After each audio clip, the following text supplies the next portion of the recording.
हम अपनी चर्चा शुरू करते हैं। पहले हम सूर्यकांत जी से बात करेंगे, सूर्यकांत जी से जानने की कोशिश करेंगे कि सर, ये जो सेकंड वेव है कोरोना का, लोग काफी इससे दहशत में हैं, इससे कैसा बचा जाए, और साथ ही लोग ये सोच रहे हैं कि फिर से वो कोरोना का काल आ गया जिसमें हम काफी मुसीबत में थे। देखिए, ऐसा अगर सोच रहे हैं और ऐसा भय है उनके अंदर, तो ये कोई गलत नहीं है। लोमस जी, मैं आपको बता दूं कि हम सब इसके लिए जिम्मेदार हैं।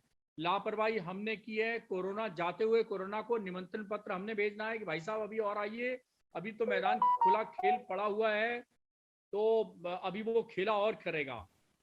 तो जैसे ही नए साल में वैक्सीन आई और केसेस कम हुए, हम लोगों ने समझा कि कोरोना गया, हमें कोरोना से मुक्ति मिल गई, और बड़े स्वाभाविक रूप से हम आते आत्मविश्वास में चले गए, और आते आत्मविश्वास के बाद हम लापरवाही में चले गए, और हमने वैक्सीन भी नहीं इधर लगवाई और मास्क उतार के फेंक दिया, और लगवाई तो भी उतार के फेंक दिया।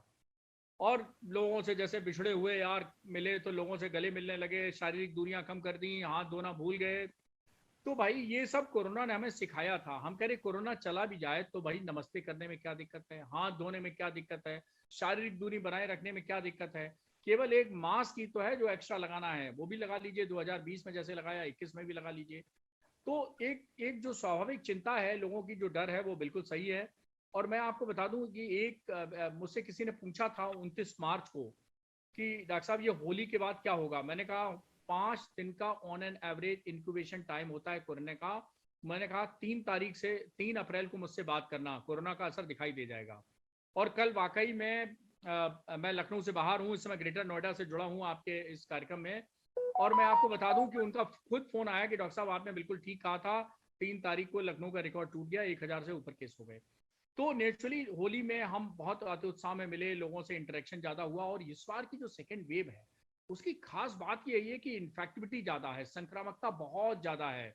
बस थोड़ी सी एक खुशकी कहें या हम संतोष की बात कहें, वो ये है कि मारकता उतनी नहीं है, इसलिए केसेस बहुत बढ़ गए हैं। दो हफ्ते के अंदर जितने नंबर केसेस बढ़े हैं वो बहुत तेजी से बढ़े हैं, लेकिन ऊपर वाले का शुक्र है कि अभी उतनी मारक क्षमता नहीं है, मृत्यु उतनी नहीं है। लेकिन हमें दोबारा फिर ऐसा ही, इसीलिए सरकार ने इसको गंभीरता से लिया है और 1 अप्रैल से पूरा वैक्सीनेशन 45 साल से ऊपर खोल दिया है। मैं तो ये आपके माध्यम से सरकार को सलाह दे रहा हूं कि प्राइवेट सेक्टर में एज बार मत रखिए। जो 250 रुपए दे, 45 का दे चाहे 25 का दे, उसके लगा दीजिए। क्या है, पैसे ही तो देने हैं, उसको आधार कार्ड देना है, बस 2 ही काम तो करने हैं, लगा दीजिए, ओपन कर दीजिए, क्या दिक्कत है। वैक्सीन की कमी सरकार पहले ही कह चुकी है, नहीं है। तो प्राइवेट सेक्टर को बढ़ावा देके एज बार खत्म कर देना चाहिए, जिससे कि टीकाकरण हमारा जल्दी से जल्दी हो जाए। 70% देश की संख्या जब टीका से वैक्सीनेटेड हो जाएगी तो हमारी हर्ड इम्यूनिटी हो जाएगी और हम कोरोना से पार पा लेंगे। सूर्यकांत सर से मैं आखिरी सवाल लेना चाहता हूँ। सूर्यकांत सर, क्योंकि हमारे युवा जो वर्ग है वो बात को नहीं समझती, वो शॉपिंग करने के लिए जाते हैं झुंड में, वो वीकेंड में जाते हैं, निकलते हैं और रात भर मतलब सड़कों पे रहते हैं, और बाद में इस तरह की त्रासदी होती है तो वो कहते हैं कि सरकार हमारी जिम्मेदार है, सरकार प्रिकॉशन नहीं लेती। तो उनको क्या मैसेज देना चाहते हैं? देखिए, युवाओं को ये मैसेज करना चाहते हैं कि भाई सड़कों पे उतना ही रहें कि नौबत ये ना आ जाए कि सड़क से अस्पताल जाना पड़े।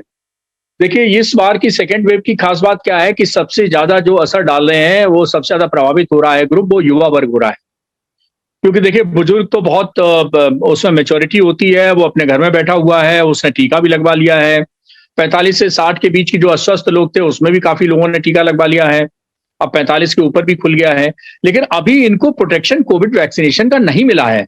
तो अब देखा जाए तो सबसे ज्यादा खतरे पे यही आ गए हैं, क्योंकि इनको वैक्सीनेशन नहीं मिला हुआ है। ये सड़क पे बाहर जा रहे हैं, काम पे जा रहे हैं, अपने ऑफिस में जा रहे हैं, वगैरह वगैरह, और ये 24 घंटे में 14-15 घंटे जो है वो घर के बाहर व्यतीत कर रहे हैं। तो ये बहुत हाई रिस्क पे है। मेरा इन युवाओं से निवेदन है कि उत्साह और ऊर्जा आप में अधिक है, लेकिन उसे संभाल के रखिए, बांध के रखिए, फिर काम आएगी, दूसरे कामों में आएगी। किसी पॉजिटिव एनर्जी में लगाइएगा, इस समय मत वेस्ट करिए, क्योंकि इस समय अगर सड़क और उस पर ज्यादा रहेंगे, झुंड में ज्यादा रहेंगे और मास्क नहीं लगाएंगे और जो एप्रोप्रिएट बिहेवियर होता है कोविड का वो नहीं पालन करेंगे, तो आप ही प्रभावित होंगे और आप बिल्कुल प्रोटेक्टेड नहीं हैं, क्योंकि अभी आपको कोविड वैक्सीनेशन नहीं लगा है। बल्कि हम तो कहेंगे कि डॉक्टर सूर्यकांत जैसे कोविड ब्रांड एम्बेसडर है, मैं आप सब यूथ को ब्रांड एम्बेसडर बनाता हूं अपनी तरफ से। मेरे बिहाफ पे, डॉक्टर सूर्यकांत के बिहाफ पे आप सबको समझाइए, और ये समझाइए कि भाई अभी जरा धैर्य रखें, खतरा अभी टला नहीं है। जैसा प्रधानमंत्री जी ने कहा कि दवाई भी और कड़ाई भी, तो इंतजार करिए, बस 2 हफ्ते का इंतजार करिए। आपके लिए भी टीकाकरण खुलने वाला है, तब तक थोड़ा इंतजार करिए, धैर्य करिए, जो शारीरिक दूरी है बनाए रखिए, मिलने पे नमस्ते ही करिए, हाथ धोते रहिए और मास्क लगाते रहिए। ये अगर आप करते रहेंगे तो इसको मैंने नाम दिया है इन चारों कंपोनेंट को सोशल वैक्सीन। तो सोशल वैक्सीन का धैर्यपूर्वक पालन करिए, बायोलॉजिकल वैक्सीन का इंतजार करिए, और दोनों वैक्सीन को इस 2021 में इस्तेमाल करना है, और तभी हम कोरोना मुक्त अपने को कर पाएंगे। सूर्यकांत सर, एक और सवाल इसी से निकल के आता है, कई लोग वैक्सीन पर भरोसा नहीं कर रहे हैं, उनके लिए। जी, देखिए ऐसा है कि पहले तो ये जान लीजिए कि वैक्सीन है, रामबाण नहीं है, समुद्र मंथन से निकला हुआ अमृत नहीं है। ये जो वैक्सीन है हमारी, जैसे लैंसेट में पब्लिश हुआ अध्ययन कोवैक्सीन के बारे में, अब 81% एफिकेसी कहा। अब 100 लोगों ने अगर वैक्सीन लगवाई तो 81 प्रोटेक्टेड हो गए, लेकिन 19 उसमें से भी तो अभी नॉन प्रोटेक्टेड है। ये सोचना चाहिए हमको कि एफिकेसी 100% नहीं है, एफिकेसी 81% है। 100 लोगों को वैक्सीन लगी तो 19 अभी भी उसमें से इम्यूनिटी नहीं पा पाए हैं। नंबर 1 बात। नंबर दूसरी बात, वैक्सीन लगाने के 3 उपयोग होते हैं। पहला उपयोग होता है कि आपको उतनी गंभीर बीमारी नहीं होगी कि आप अस्पताल चले जाएं, आईसीयू चले जाएं, वेंटिलेटर पे आ जाएं, या आपकी मृत्यु हो जाए, इतनी गंभीर बीमारी नहीं होगी।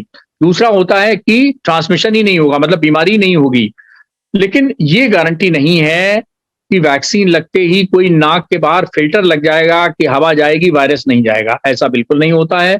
जिसको वैक्सीन लग गई है, अगर आपने मास्क नहीं लगाया है तो वायरस नाक से चले जाएंगे। हाँ, आपको नुकसान नहीं पहुंचाएंगे, लेकिन आप दूसरों को नुकसान पहुंचा सकते हैं, क्योंकि आप बीमारी फैला सकते हैं। इसलिए वैक्सीन के बाद भी और वैक्सीन के पहले भी मास्क लगाते रहिए, और कोविड जो अप्रोप्रिएट प्रिवेंशन प्रोटोकॉल है उसका पालन करते रहिए।